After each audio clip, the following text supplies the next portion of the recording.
Hello, everyone, and as always, welcome back to Strategy Gaming Dojo, where we find, learn, and play one more turn of the great strategy games. Today, back into the big one, Gary Grigsby's War in the Pacific Admirals Edition. This is our play by email challenge against the devilish Mr. Lodrick. He's been devilish indeed. This is going to be the combat resolution for February 3rd and February 4th, 1942. What are we looking for here? Well, I'm not really sure. There was no place, that I felt was out of control last time. China is always interesting. We're still trying to get some troops back to our lines that start off a little bit into, well, I was going to say Japanese territory, but it's really China. Yeah, but it's territory the Japanese have taken over. You've got some troops that are, spread out all over the map in China, trying to get them back to the line. Lodrick has now taken Singapore, and so ultimately it's all about the Dutch East Indies now, down into Java, into Sumatra. That's where he'll be heading next. We'll see how aggressive he is coming towards Darwin. He may just skip over all that, come right at Darwin. Who knows? Port Moresby is under some threat. We're still trying to get units up to our line, Suva, Pago Pago, Nomaya. But let's jump into it, see what happens, and we will discuss as we go along here. All right, as I mentioned, it is February 3rd, 1942, as we center over the Japanese home islands.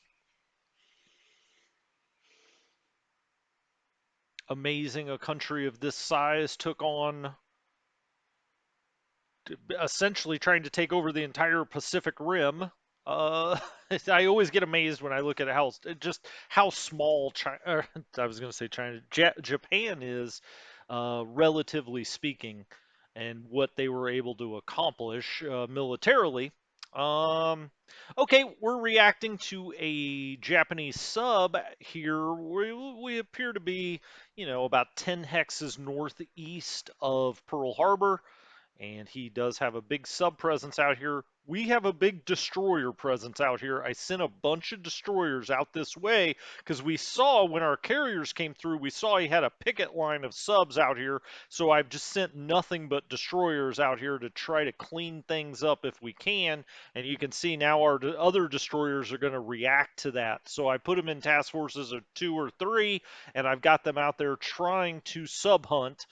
We've had pretty decent success. Now, I'd love to know exactly how many subs he's actually lost. We did get some reports from the carriers that subs were hit. The AM Abraham was just abandoned out there by Diego Garcia, because those are certain things we're bringing in from the Dutch East Indies that have been hit, and they just haven't. They're not able to make it back to a friendly base. All right, amphibious assault on Manus. All right, he's unloading there on Manus as he continues to pressure down towards Port Moresby.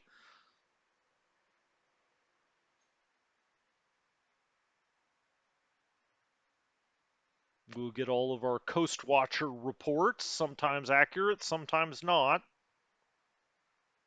All right, and you saw where Manus is there. It's actually north of Rabaul, just another one of those bases that's out there that's really almost impossible for us to defend if a Japanese player gets, down to that area fast enough.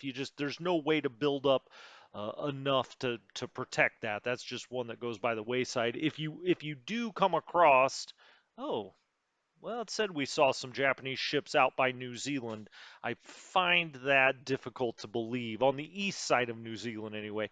Maybe on the west side, but on the east side, Japanese players don't usually get out over there, at least not this early. Um, what I was going to say though is if you're playing a very passive Japanese player, of course, try to get as much into Rabaul, Leh, Port Moresby as you can as he begins his sweeps out and over the Chinese cities, starting with Yan'an.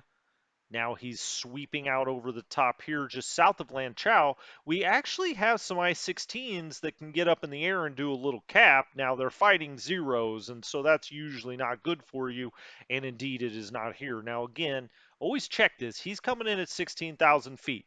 If you have a chance, if you have an aircraft that could do it, you would want to fly, at 17,000 feet or even higher, probably 19 or 20,000 because 15 to 20 is its own range. He's flying at 16. If we could get higher, unfortunately, the I-16 is pretty much going to get ripped up by Zeros, especially with the very low trained Chinese pilots. 1-0 out over Yan'an. All right, Zero's out over this group. I'm bringing this group north into Lanchao. Lanchao is incredibly important. Now we'll see if he eventually tries to make a move on Lanchao.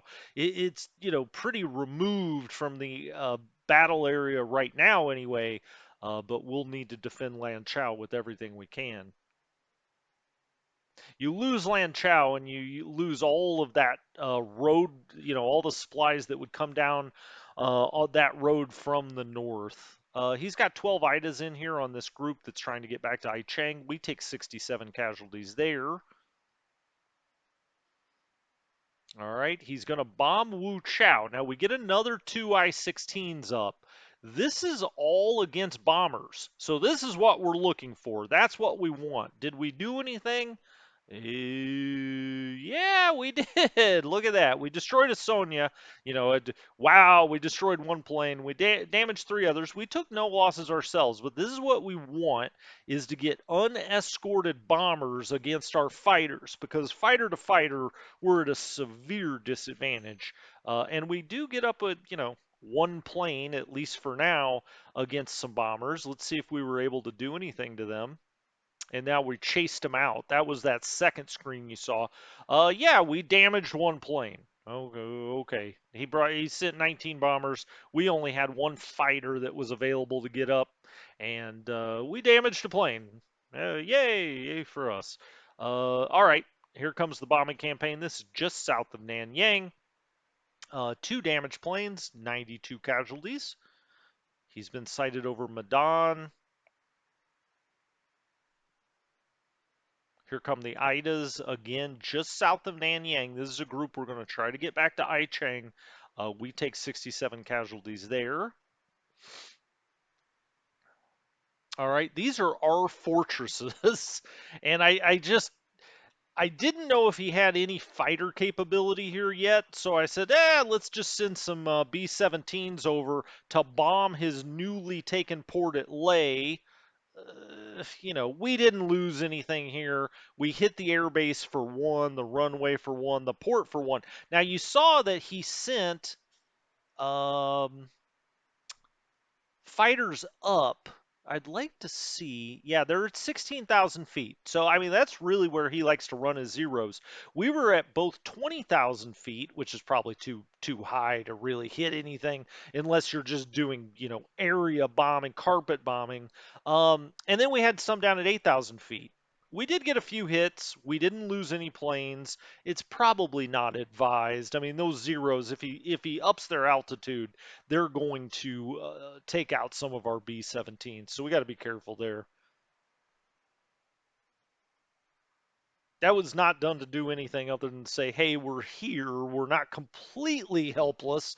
Not that the B-17s are really, we don't have enough of them. We don't have any escort for them. They're not going to do a whole lot, but, just a shot across the bow, I guess.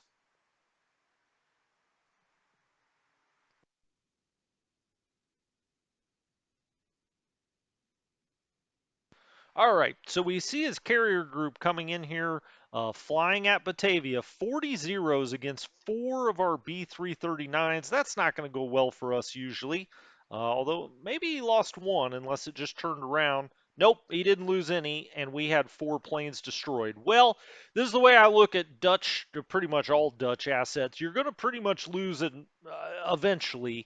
You got to have a cap up, so we can't just bomb Batavia indiscriminately. So, hey, whatever.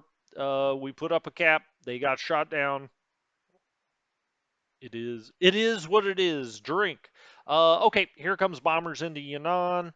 We damaged quite a few, which we have been doing. We've got good anti-aircraft up in Yan'an.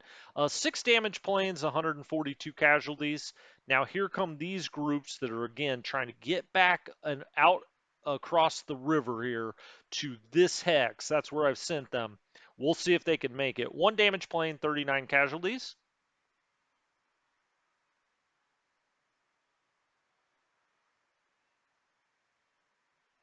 36 Anns, 26 Sallies in on Yannan.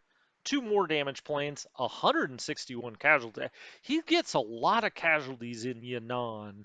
Now, why exactly that is, I don't know. It's dice rolls potentially, but man, it seems like every time he hits Yannan, he gets a lot of casualties. All right, this group that's moving back. Now, whenever you get a group like this, a stack that gets bombed, you need to go check them the next turn to make sure they haven't flipped over to combat. That we want them on move. We want them to move as fast as they can. We're trying to get them out of here. You don't want them to flip over to combat, which they will do automatically sometimes as they get bombed. 6 Ands in here, no damage.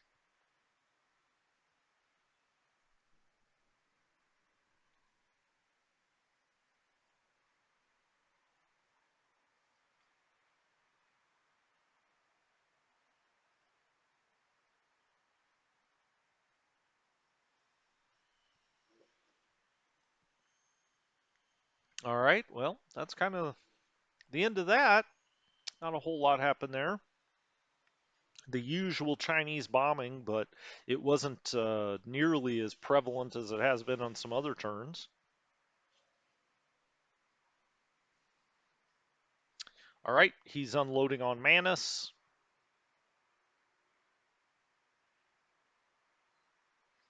Now we just have the land attack phase for February 3rd.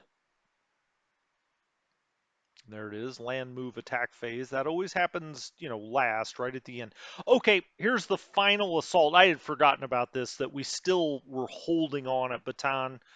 Here's the assault, at least for today. I can't remember if it's the final one or not. Again, we're just trying to do as much damage as we can. And you can see here, we don't have too much left. And when the fortifications go to 0, that's it. You'll start seeing all the surrenders. And so now we have been kicked out of every nice place in Luzon. I'm just going to go ahead and escape through this. If you keep hitting escape, you don't have to watch. Well, you do see every one of them surrender. Let's see what kind of damage we did to him, if any at all. The raw values were 1890 to 395. Once that got adjusted out, it was basically 2 to 1. Um, 2 to 1, but it had a fort level of 0, and that's what you'll see on multiple attacks is that fort level goes down, and so you don't have that advantage. We had a plus for terrain, minus for prep, minus for experience. We were out of supply, and that's really why we get kicked out of there. At this point, we had just gotten whittled down by lack of supply. The Japanese take 2,700 casualties. We had 14,000 men that end up surrendering or dying here at Bataan. So, Luzon is lost, my friends. Now then, he's trying to attack at Ambon. We actually have a fairly strong garrison battalion out here, and as you can see, we outnumber him at least what we're seeing here. Now, he just did a bombardment attack, so the artillery shot, and who knows what the actual values will be when he makes his assault. But just looking at the bombardment numbers, we may have him slightly outnumbered out there. We do not at Puerto Princesa, where he should take that base, and he does. So now he's taken. Hey, we're off to Tebe. So our force is going to try to get over here, but he's now taken Puerto Princesa. Let's see, it's an allied bombardment attack. Oh, this is actually our bombardment. I didn't look at the last one. I just assumed it was his. Actually, it's not. And this will automatically happen when a unit, comes and sits like this. If you've got artillery, you'll shoot at them while they're on the beach. Landing, they've already landed, but you're going to go ahead and do a bombardment attack there automatically. So now we're just upping the fortification levels. So that's really it for this turn. There were no ships lost. There were fairly minimal, again, relatively speaking, bombing runs. I would say that would be like a normal bombing run day for the AI. In this game, it seemed awfully light for today, but he may have just been resting up a little bit, and we'll see what he's got in store for tomorrow.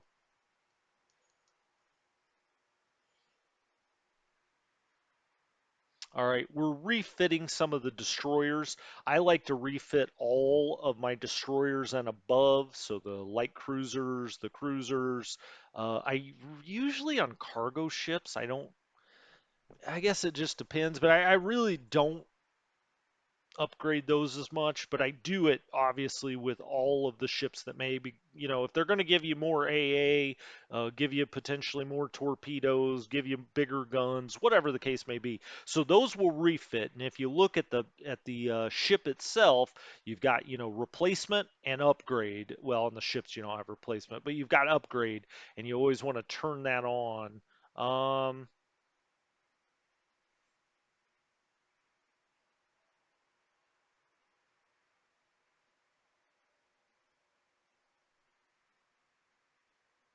all right. Wow, this day's still going. Oh, here we go. February 4th, we have now got a brand new day. It's clear sky over the Japanese islands. Turn cycle 2 of 2, day 2 of 2 for this turn. I've kind of enjoyed the 2 day turns. I think I'll always play this way. I feel like 3 day turns are way too long. 1 day turns just makes this game such a monumental task that, I mean, you could kind of only give orders every other turn, and then if you really needed to react, maybe you could do it that way. Okay, we've got a Dutch submarine in here on a Japanese SC. We'll see who found who. It was a sub attack, so we launched 2 torpedoes at that SC, which is a sub chaser, CH-13. We did not hit it, so okay. Again, our Dutch subs have had pretty bad luck finding his more valuable ships, whereas the Americans have had just the opposite. They've had great luck finding valuable ships, and they've just had their torpedoes, clank off of them without exploding. Battleship, the Yamashiro, is out here. It's going to try to soften up the defenses at Ambon. It does create 137 casualties out here.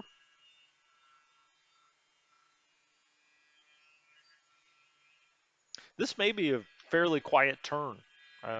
Maybe I'm kind of hoping it is, actually. Again, as the allied player, it works to your advantage. The quieter the turn this early in the game, the better. I would say that's pretty much the case all through 1942.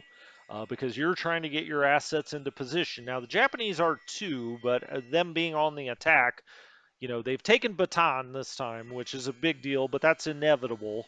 It's all about when they do it. All right, another Dutch sub in here. Now, those are Japanese destroyers, or at least one of them, the Asago or Asagao. We had our sub here, the Dutch sub. It was sighted, but they didn't even drop death charges. We didn't send torpedoes their way. We had a task force merge. Okay, Japanese sub. Now we've got a Japanese sub out here just off the tip of India, and it's run into a destroyer or 2 destroyers, the Van Ness and the Everton. So 2 Japanese I'm sorry, 2 of our destroyers against 1 Japanese sub. They shot off 2 torpedoes at us, or it did. Nothing happened though.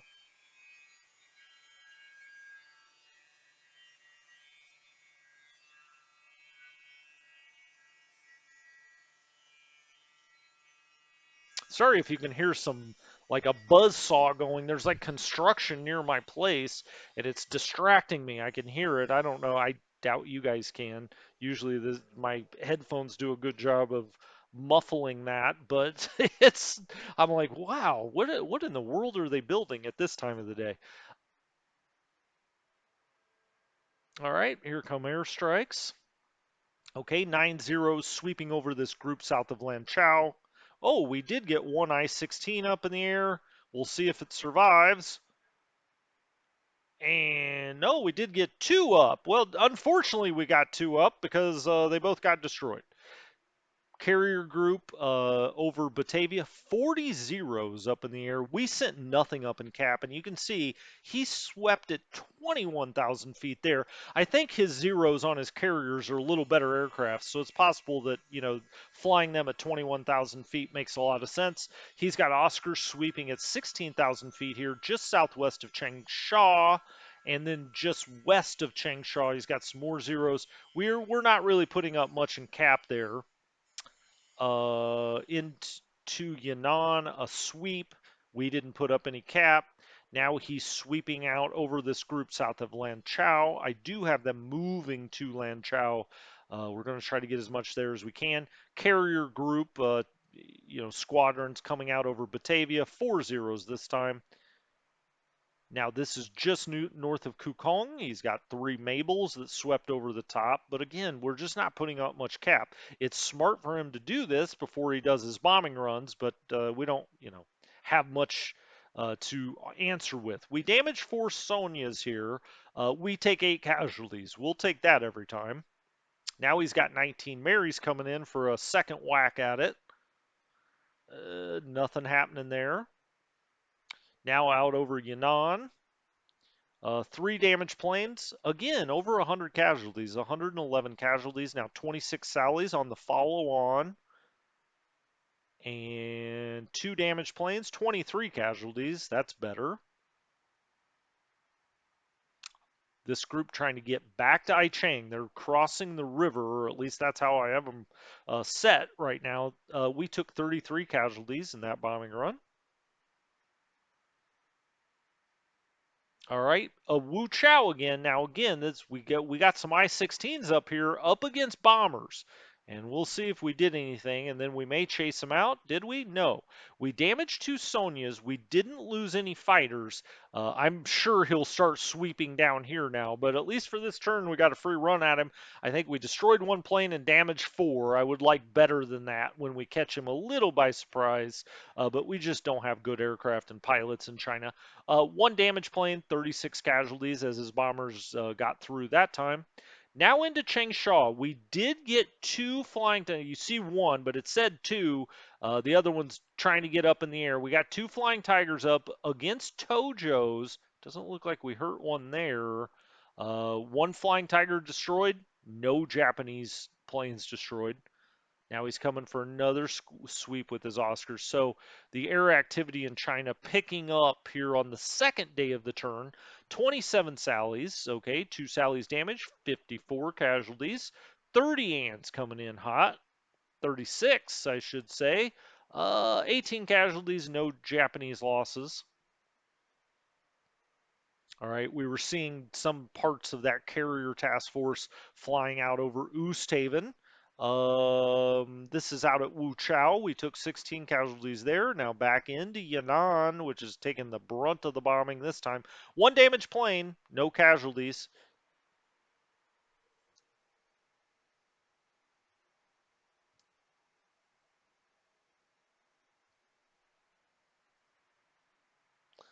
Two damaged planes, 62 casualties there. 9 ands now on the follow-up. Nothing happening.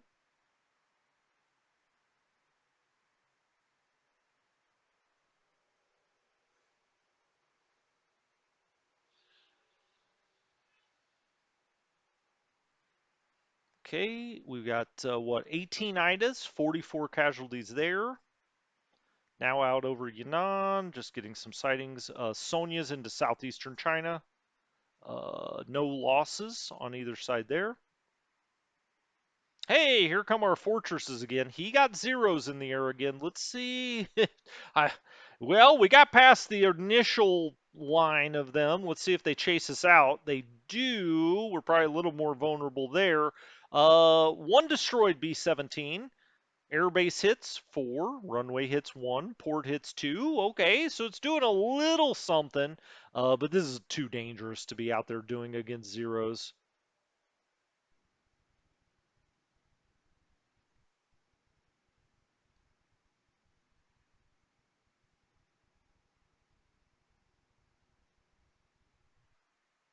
All right. Sweeps with zeros. We know all about that. He's done an excellent job of it. I've never seen anyone do a better job of the sweeps and then the bombing. Well, we're saying there's some Japanese ships up by Alaska. I doubt it. I doubt he just sent two ships up there. I think, saw that sub out by Colombo. You know, it said a ship, but that could also be a sub.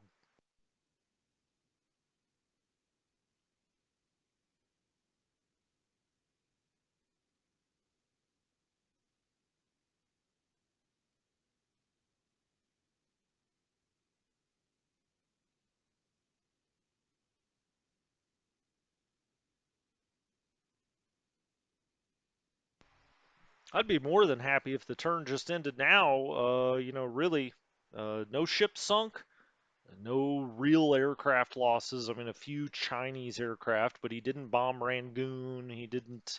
We did lose Bataan this turn, but it's always going to happen. It's just a matter of when.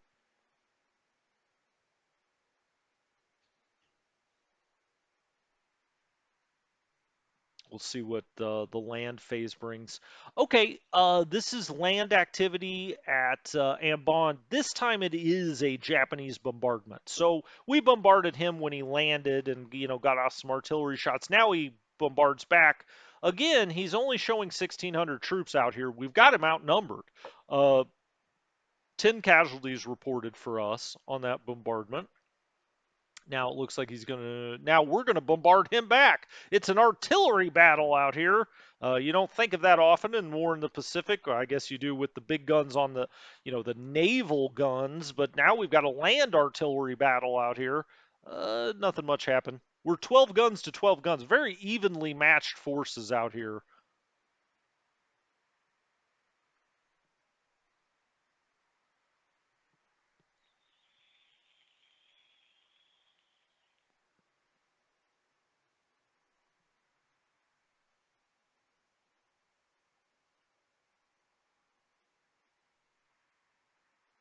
Okay.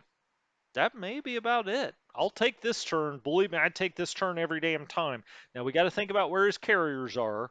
Uh, we don't know where the one necessarily around Port Moresby is. So he's got one carrier group task force down there. He's got another one that seems to be attacking Batavia.